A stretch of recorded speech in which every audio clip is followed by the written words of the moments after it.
नमस्कार मित्रों, जय माता दी। स्वागत है आप सभी का हमारे YouTube चैनल में। तो तुला राशि वालों, अपने घर के मंदिर से तुरंत हटा दीजिए यह चार चीज़ें, क्योंकि आपके घर में बर्बादी और कंगाली इन्हीं चार चीज़ों के कारण आती है। और इन्हीं को अगर आपने हटा दिया तो फिर समस्त देवताओं का आशीर्वाद आपको मिलने लगेगा। पूजा पाठ करने के लिए हर किसी ने अपने घर पर मंदिर बनवाया होता है।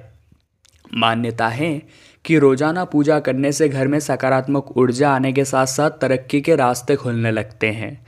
मगर पूजा स्थल में कुछ चीज़ें रखने व पूजा के दौरान कुछ गलतियों को करने से हमें बचना चाहिए। इससे घर में नेगेटिविटी बढ़ने के साथ साथ परेशानियों को भी न्योता मिलता है, वही तरक्की के रास्ते में भी बाधाएं आने लगती है। ऐसे में वास्तु और ज्योतिष शास्त्र के अनुसार हमें कुछ चीज़ों को मंदिर से तुरंत ही हटा देना चाहिए। इसी में हमारी भलाई है। तो आज की वीडियो में हम उन्हीं के बारे में बात करने वाले हैं।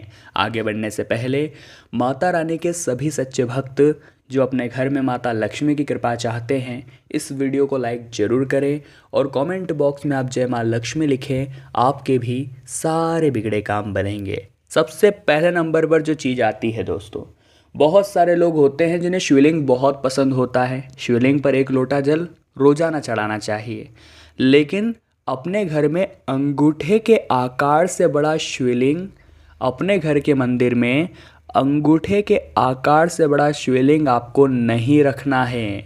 ये बात आप खास तौर पर ध्यान रखें।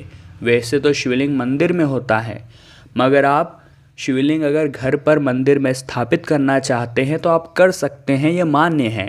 लेकिन अंगूठे के आकार से बड़ा शिवलिंग नहीं होना चाहिए। साथ ही में बहुत सारे लोग एक से ज़्यादा शिवलिंग रख लेते हैं, ये भी गलत होता है। आपको केवल एक शिवलिंग रखना है, अंगूठे के आकार का रखना है या उससे छोटा रखना है, उससे बड़ा नहीं रखना है। रोज़ाना नित्य प्रति उसकी पूजा करनी है। आपको पूजा में एक लोटा जल से उनका अभिषेक करना है। आप हो सके तो शहद से करिए, पंचामृत से करिए, वो आपकी मर्जी है, पर करिएगा सच्चे दिल से। अगर आपने घर में शिवलिंग स्थापित की है तो रोज़ाना उसका जल से तो अभिषेक जरूर करें। अब एक बात यहाँ पर ध्यान देने वाली है कि जिस थाली में आप उस शिवलिंग को लेकर के भोले बाबा का अभिषेक करते हैं, जो पानी बचा हुआ है वो पानी कभी भी तुलसी के पौधे में आपको नहीं डालना चाहिए। जी हाँ दोस्तों, यहाँ पर आपके संतानों के ऊपर कहीं ना कहीं से काल सर्प दोष लग जाता है, तो यहाँ पर आपको थोड़ा सतर्क रहना है। और शिवलिंग पर जो पानी चढ़ाया था, जो थाली में पानी बचा था, वो अन्य पौधे में ही आप डालें। अब दूसरे नंबर पर मंदिर के अंदर क्या चीज़ आपको नहीं रखनी है, बहुत गौर फरमाइएगा। आपको मंदिर के अंदर कभी भी दो शंख नहीं रखना चाहिए। घर के मंदिर में शंख रखना और शंख बजाना बहुत शुभ माना जाता है। इससे घर में सकारात्मक ऊर्जा का संचार तो होता ही होता है, साथ ही में सुख समृद्धि भी बनी रहती है। इससे बढ़िया बात और क्या हो सकती है। मगर दोस्तों, एक बात का खास ख्याल हमें रखना है कि एक से अधिक शंख रखना ये शुभ नहीं माना जाता। वही भगवान गणपति की जो प्रतिमा होती है, वो भी हमें ज़्यादा से ज़्यादा दो रखनी है, दो से अधिक नहीं रखनी है। ये बात आप खास तौर पर ध्यान रखें, क्योंकि आपकी यही आदतें आपके जीवन में संकट लाती है। हमें एक से ज़्यादा शंख अपने घर के मंदिर में नहीं रखना है। हमें दो से ज़्यादा गणपति जी की प्रतिमा हमारे घर के मंदिर में नहीं रखनी है। ये बात अगर समय रहते आपके समझ आ जाएगी तो ये आपके भविष्य के लिए बहुत ही ज़्यादा सही रहेगी। इतना ध्यान रखें। अब आपको घर के मंदिर में इस तरह के फ़ोटो रखने से बचना चाहिए। आखिर वो कौन से फ़ोटो हैं? तो ज्योतिष शास्त्र के अनुसार घर के मंदिर में कभी भी मृतकों के फ़ोटो या तस्वीर हमें नहीं लगानी चाहिए। साथ ही पूजा के दौरान इस बात का ध्यान रखना चाहिए कि दीपक बूझे न। जी हाँ दोस्तों, क्योंकि पूजा कर रहे हैं आप और उसी समय अगर दीपक बुझ गया तो ये शुभ नहीं माना जाता। इससे पूजा का फल हमें नहीं मिल पाता। बहुत सारे लोग ऐसे होते हैं जो अपने पूर्वजों की, अपने मृत परिवार के सदस्यों की जो तस्वीर होती है वो पूजा घर में या पूजा घर के आसपास लगा देते हैं। लेकिन आपकी ये गलती आपके ऊपर ही भारी पड़ सकती है। आप चाहे तो उनकी तस्वीर आपके लिविंग रूम में लगा सकते हैं, आपके लिए यह उचित रहेगा, लेकिन पूजा घर के मंदिर में आपको ऐसा नहीं करना है। ये चीज़ें आपको उस मंदिर से तुरंत हटा देनी है। समय रहते काम अगर हो जाएगा तो राहत भी समय रहते ही मिल जाएगी। यही हमारा उद्देश्य है। अगले नंबर पर दोस्तों, गलती से भी न रखें पूजा घर में ऐसा सामान। वास्तुशास्त्र के अनुसार मंदिर में कोई भारी वस्तु या कबाड़ रखने से हमें बचना चाहिए।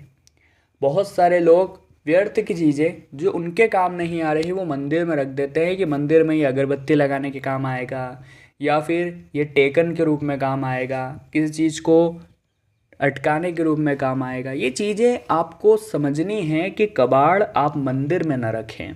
ये चीज़ें आपके जीवन में दिक्कत डाल सकती हैं।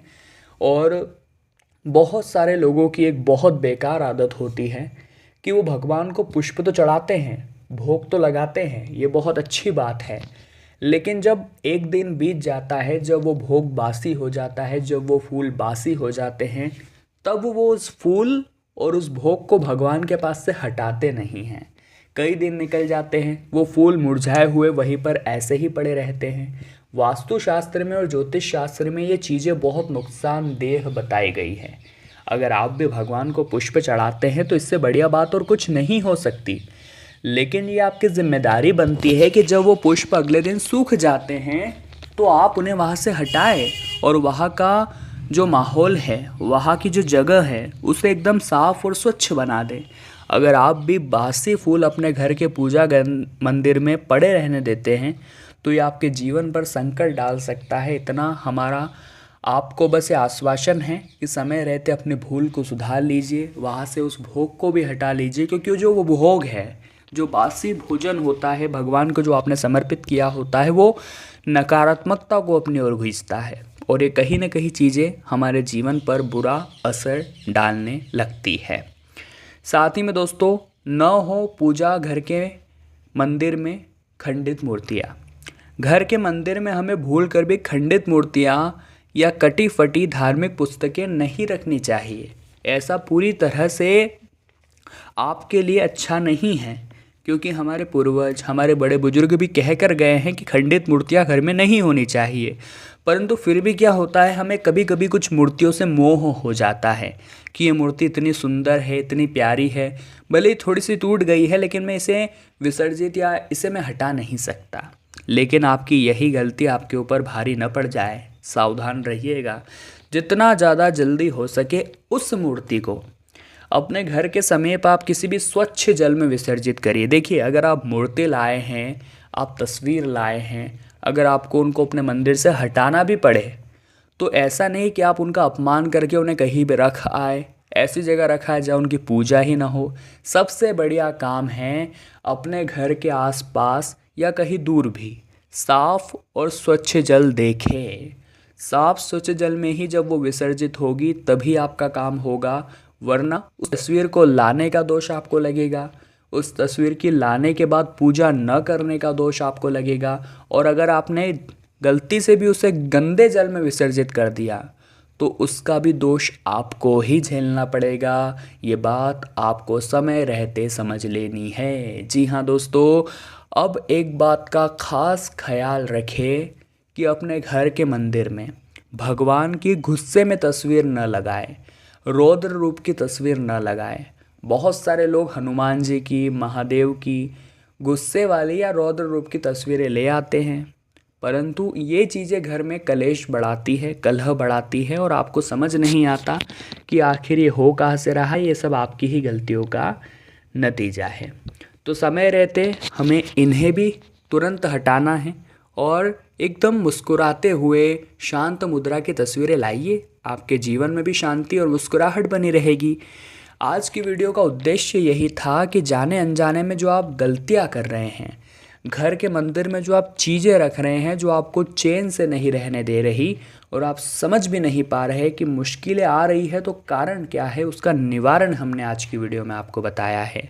तो तुला राशि वालों, अगर वीडियो आपको पसंद आई है तो लाइक करना तो बनता है। लाइक के साथ ही आप कमेंट बॉक्स में जय माता दी लिख सकते हैं, बिल्कुल फ्री है। और जल्दी से हमारे चैनल को सब्सक्राइब करके बेल आइकन को प्रेस कर ले। अभी के लिए आप सभी को बहुत बहुत धन्यवाद।